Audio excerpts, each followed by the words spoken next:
let's talk to the other side of this equation. We've been talking about him all show long. It's time to talk to Chad Mendes. What a story this is turning out to be for Money Mendes. Chad, are you there? I'm here, man. How you doing? Wow, amazing. I'm doing great. Chad, what was your reaction when you were told your plan B? If Aldo can't make it, you're in. I was pumped. This is a huge opportunity for me. Obviously it sucks because it's not, 100% ideal with the time.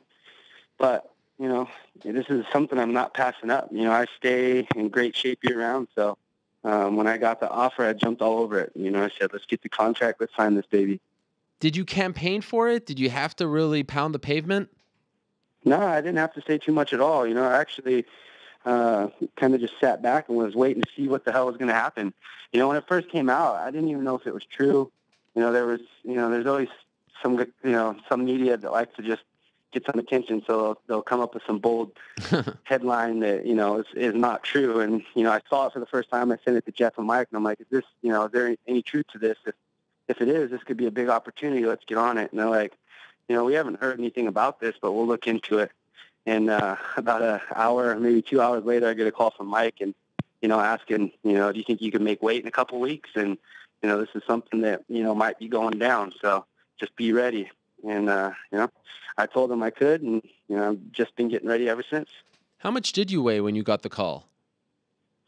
At that point, probably about 63, 64. And is that okay for you? I mean, would you weigh that much around 2 weeks before a fight? Yeah, I usually don't start really cutting until about 2 weeks out from a fight, sometimes 3 weeks, depending. But, I'm usually walking around 60 about 2 weeks out. So that's pretty common. It still sucks. Cutting any bit of weight always sucks. But, that's part of the game, and that's what I'm here to do. So I'm going to get it down and get in there and fight if they give me the opportunity. Basically just sitting back waiting now. And, of course, you last fought in April. Great win over Ricardo Lamas. How active have you been in the gym since then?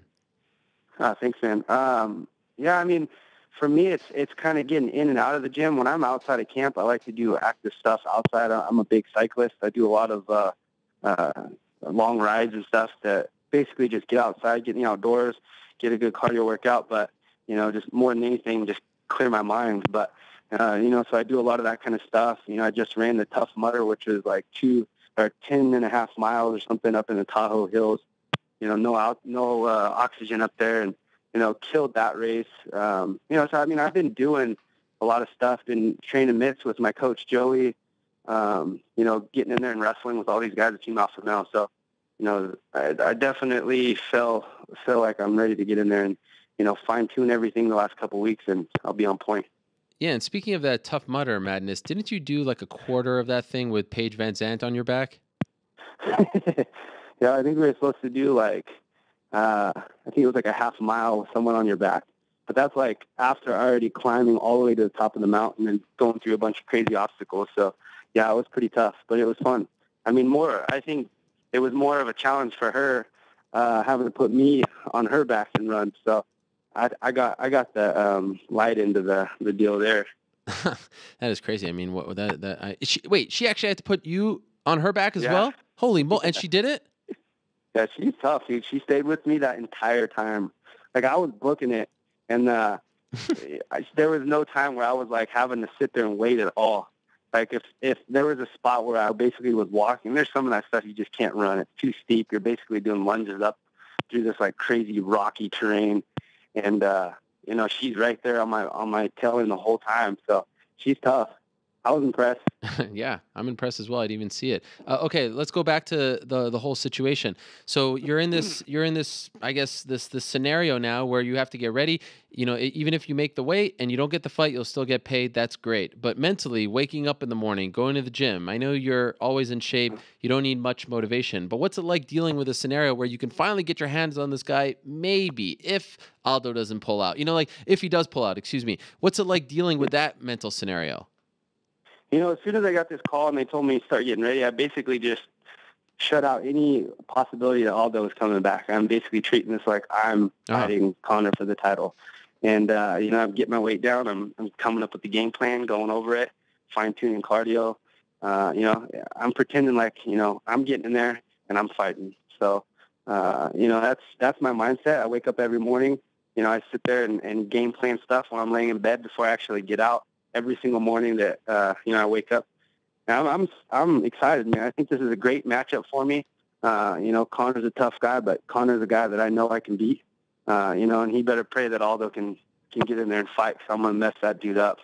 Are you surprised that he accepted the fight with you? I am. I am very surprised. You know, he just went through an entire training camp for a guy that's a Muay Thai fighter, and now he's facing a guy that is going to put him on his back. So, you know, it definitely changes the whole game plan. But, you know, I just heard his coach talking. You know, this is a fight that a lot of people from Ireland are coming to see, taking out big loans and stuff. So, I mean, it'd be pretty messed up on his part to have to back out now with all his friends and family. You know, there's a lot riding on that, a lot of pressure on him to keep that fight going. So I don't think he has a choice. Is this a personal fight for you? I remember, you know, prior to 179, he was on that show. You were on that show. He said some things, you know, so it took some shots. You weren't ready for it. You didn't know that it was going to happen. You spoke about that on this show. I mean, this is a guy that you obviously don't really like. He said, he called you Mini Mendes, a little Mini Mendes or something on TV on Saturday. Is this personal? Like, are you just chomping at the bit to get your hands on him? You know, he's definitely said things to make this personal. The guy just loves talking crap, though. I mean, that's Conor. He's an actor. He's a guy that's selling fights. You know, this is what he loves to do. You know, but I'm not going to get in there and fight emotionally. I'm going to love to beat the crap out of this guy. Don't get me wrong, but there's nothing this dude's going to say or do that can, you know, take me out of my game, push me too far, or make me fight emotionally. I'm going to get in there. I'm going to do what I do every single time.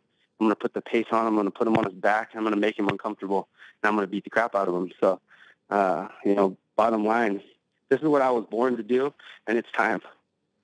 What do you think it might feel like if on Friday, July 10th, they tell you Aldo's here, he's going to, you know, at that point you've done the whole trip, you've made the weight, all that stuff, and then he's right in front of you and you can't get him. What do you think that's going to be like? How are you going to handle that? I mean, that's going to be difficult, but, you know, and if that happens, I get paid. Yeah. You know, I sit back, I watch a great fight.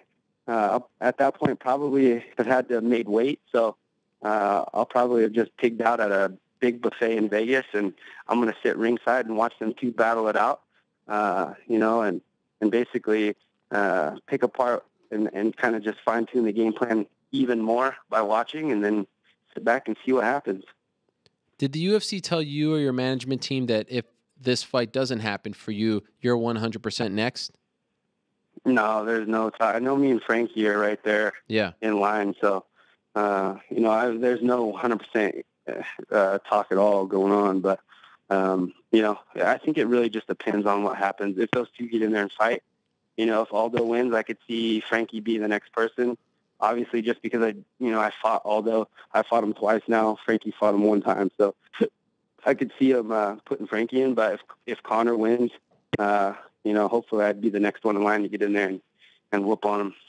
And speaking of Frankie, I know you're both battling for the same thing and your competitors and all that, but does a part of you feel for the guy? I mean, you could definitely make a case. It was a very tough call. Who knows what they were, you know, what it came down to. But do you feel for the guy that he didn't get the call? No, I mean, I do, man. I have nothing against Frankie. You know, I feel like me and Frankie are right there in the same spot. So, you know, ultimately that was up to the UFC, you know, but, you know, obviously I feel very honored that they chose me. But, yeah, I mean, I feel like Frankie could make a case just as much as I could. Yeah, well, I think that takes a lot for you to admit that. So I give you a lot of credit for that as well. So are you watching a lot of Conor now, or do you know all about this guy already? I mean, definitely I'm watching him, you know, obviously, like I said, fine-tuning the stuff that we're going over. But, you know, Conor's a guy I've been watching since his very first fight in the UFC. You know, I knew that with his mouth and, you know, all his flashy stuff, this is going to be a guy that if they didn't put in there with the wrestler and would get beat on his way up to where he's at now, I'm going to be fighting this guy very soon. So, you know, I've been watching him. I've been studying him. He's a guy that I've watched fight a lot, you know, previous fights before the UFC and obviously all the fights in the UFC. So, you know, like I said, the game plan is there. We've already known what it is. It's just all about fine-tuning it now this in the last couple of weeks and getting the weight down and getting in there. How do you foresee beating him? You know, I've been asked that a lot lately, and I mean, if I could go out there and knock this dude out, I definitely think that's a possibility. You know, he takes a lot of punches in fights. You know, he comes in with his hands down a lot, kind of gets cocky in there a little bit. I feel like I have the power and the speed to put this guy out. You know, if not, I could see myself taking this dude out, taking him down and submitting him. You know, I've seen past fights where he's lost, get submitted. You know, the guy, he'll tap. You know, he's got that give up, that quit in him. You know, I'm really going to test that in this fight. And if not either of those two, you know, I would be more than happy to go 5 rounds of me putting this dude on his back, beating a hole in his face the whole time. So, no, I mean, any of the 3 sounds good to me. So you think he's mentally weak? You know, I don't know. I don't think we've seen him tested. I don't think he's fought a guy that knows he's the baddest dude on the planet. You know, I feel like I have that mentality. Aldo has that mentality. Frankie has that mentality. You know, he hasn't stepped up to that game yet. You know, and this is going to be a huge test for him. Have you ever injured your ribs before? I have in wrestling. Yeah. And knowing what you know pleasant. about it, knowing what you know, are you that confident that he won't make it? Aldo won't make it to July 11th? Yeah, I mean, depending on what the actual true injury is, because I've heard conflicting things, but, you know, I've separated cartilage and had to wrestle through a match, and it was one of the most painful things I've ever had to do in my life. So, you know, it's definitely something that can completely shut someone out of a fight. So, depending on what it is, yeah, I could definitely see Aldo out. Wow. Amazing. So now you're just pretending that you're going to fight. That's what you're telling yourself. I guess pretending isn't the right word. That's what you're paying for. You're not even, you know, you're not even telling your coaches or whatever, your manager, you know, let me know. You're just in your mind, you are fighting Conor McGregor on July 11th for the interim title. Oh yeah, that's exactly what it is. I mean, I'm getting medicals done. I'm figuring out my corners, getting flights all set up. We got media stuff here filming. You know, it's to me, this is the real deal. And until I'm told otherwise, I'm fighting Conor for the belt. And by the way, who will be in your corner if you fight on the 11th? As of right now, I got Joey. I got my dad. Obviously, my dad's in my corner all the time. Lance is going to be there. Cody Nola is actually fighting on this card as well. So Lance is a corner in both me and Cody. Mm-hmm. And then Martin Campman. So we got a star lineup ready to go. Feeling good about it. I think Faber is going to be there as well, Right. cornering Cody. So Faber will be there the whole time with me, helping me out as well. Awesome. Well, good luck to you, man. I don't know. I think a lot of the fans, as I said, are just happy. The Irish fans are happy Conor is on the card. I saw a lot of them say they'd like to see him fight you because of the history between you guys. Of course, I think there's a lot of people who want to see Aldo get the fight. It's such a strange thing, but you know, kudos to you for taking it on short notice and doing what you have to do. And I will say good luck to you in getting that fight, and of course, good luck in the fight if you get it as well. Awesome. Thank you, man. This is Yeah. it's a very weird situation, but I think this is history in the making, and I'm glad to be a part of it. So, yeah, let's see what happens. Well said. Thank you so much, Chad. Appreciate it. All right. Thanks, buddy. There he is, Chad Money Mendes, the plan B in this whole scenario. And, you know, I really like today's lineup because I feel like we're covering it from all angles.